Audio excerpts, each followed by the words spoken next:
Sur les hauteurs de Nouméa, dans ce quartier achevé en 1970, la cité Pierre Lanquette abrite une quarantaine d'immeubles avec une population quelque peu vieillissante. C'est ici, entre autres, que les militants du non sont venus à la pêche aux voix.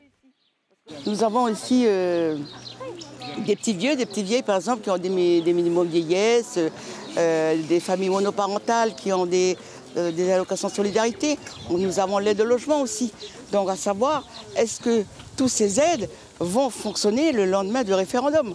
L'idée, c'est de bien faire comprendre que ceux qui subiraient le plus l'indépendance, ça serait justement les personnes les plus défavorisées en Nouvelle-Calédonie. Et c'est le message qu'on est venu passer ici pour convaincre de voter non à l'indépendance le 4 novembre. Des cités dites populaires avec des problèmes identiques à ceux de l'Hexagone, délinquance, alcool, drogue, violence. Pour autant, les militants indépendantistes du FLNKS ne baissent pas les bras devant certains électeurs pensant que les jeux étaient déjà faits à 15 jours du scrutin.